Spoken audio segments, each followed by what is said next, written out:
Hello guys, welcome back to another video on the channel. So in today's video, I'm going to be showing you guys how you can add your Binance Smartchain mainnet to your Metamask Chrome wallet extension. So let's get straight into it. So the first step is you load up your Metamask.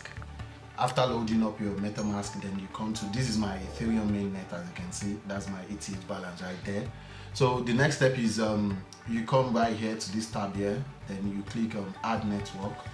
So it's going to bring you this form kind of thing to fill. So what you're going to do next is, because in my case I've already loaded the Binance details, the Binance academy.binance.com is the network. So, and I've already, this is what it looks like. See, as you can see, that's the Metamask, and connecting Metamask to Binance Smartchain.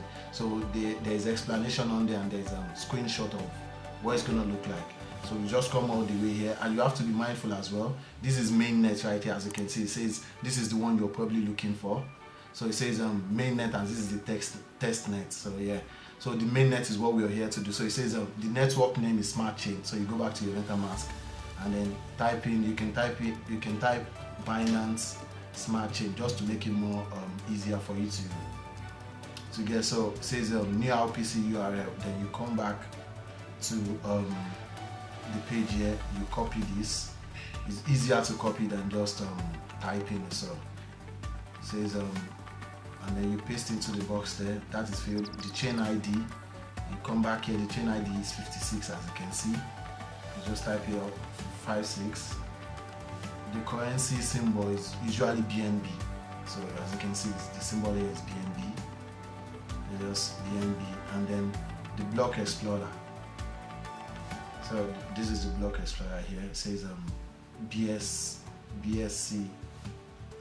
So you just copy that and then paste into the tab provided here, and then you click save. So you just wait for it to load up, as you can see, because I've done this before. So my BNB, because I have a BNB balance. So yeah, that's it. That's how you add your Binance Smartchain to your Metamask wallet. So this is where the video ends. If you've enjoyed the video, don't forget to leave a like, share and subscribe, and I'll see you guys on the next one. Peace.